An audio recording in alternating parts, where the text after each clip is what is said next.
Alguma vez já surgiu a pergunta: por que o universo faz sentido? Hoje vamos analisar um argumento filosófico que oferece uma única resposta para essa e outras questões bem profundas, conectando tudo a uma ideia central. A grande questão, que está no fundo de tudo e intriga pensadores há séculos, é exatamente essa. Por que a realidade parece seguir regras que a nossa mente consegue entender? Ou seja, o que de fato torna a ciência possível. É esse o quebra-cabeça que vamos tentar montar aqui. Para a gente construir esse raciocínio, vamos seguir 5 passos. Primeiro, o debate clássico entre fé e razão. Depois, a ideia do cosmos como uma linguagem e da mente como um leitor. Em seguida, vamos ver como a verdade se torna história e, por fim, avaliar se isso tudo resulta numa explicação completa.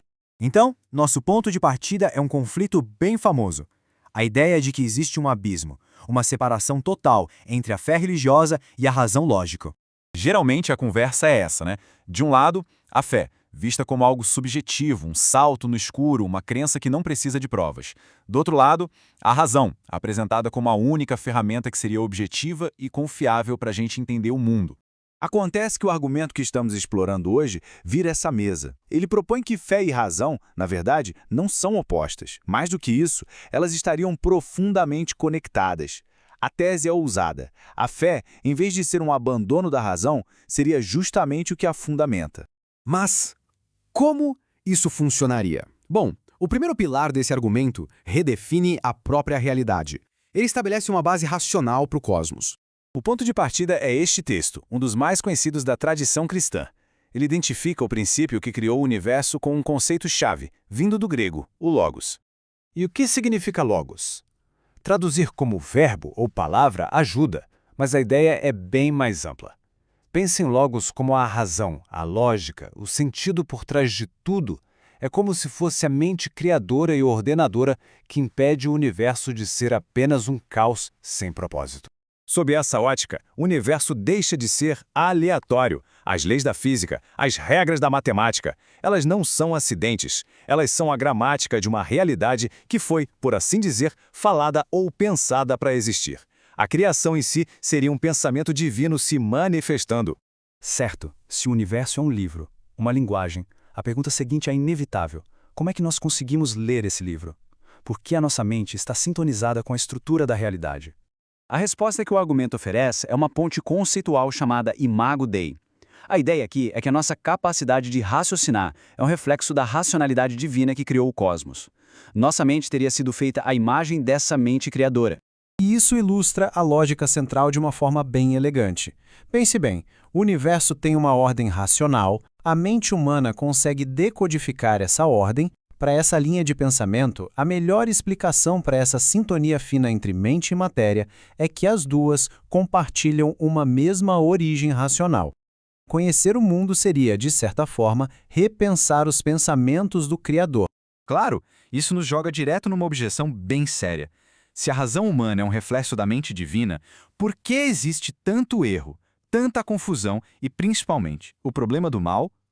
A nossa história não parece ser o melhor exemplo dessa capacidade toda. E é para responder a essa questão que o argumento chega à sua afirmação mais forte, seu clímax. É uma solução que tenta resolver tanto o enigma filosófico quanto o dilema da própria condição humana.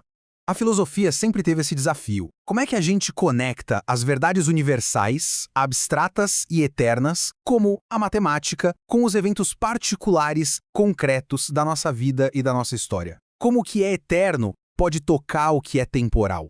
O clímax do argumento é a encarnação. A afirmação aqui é que o Logos universal, a própria razão eterna por trás de tudo, entrou na história como uma pessoa específica. A verdade universal se tornou um fato histórico particular. Essa visão entende a encarnação como um ato de tradução divina. É o infinito se tornando compreensível na linguagem finita da humanidade. E mais fundo ainda, ela revelaria que a lógica final da realidade não é só ordem ou poder, mas um tipo muito específico de amor, o amor sacrificial, que os gregos chamavam de agape. Bom, diante de uma estrutura filosófica tão ampla, o que a gente pode concluir? O que ela oferece, no fim das contas, como um modelo para entender o mundo? O ponto crucial é este. Nessa visão, a fé não é o fim do pensamento, mas sim o começo dele. é o que impulsiona a busca por mais conhecimento. Um conceito que foi bem resumido daquela frase em latim, fides querens intellectum, ou seja, a fé que busca o entendimento. No final, o argumento se apresenta como uma narrativa mestra, uma história que busca dar uma explicação coerente para as complexidades da realidade, desde a beleza da matemática e a urgência da moral, até a sombra do mal e a esperança de redenção. E assim, essa análise nos deixa com uma pergunta para reflexão. Diante da complexidade do mundo como a gente o experimenta, qual cosmovisão, qual grande narrativa oferece a explicação mais coerente da realidade? Para cada um, a busca por essa resposta continua.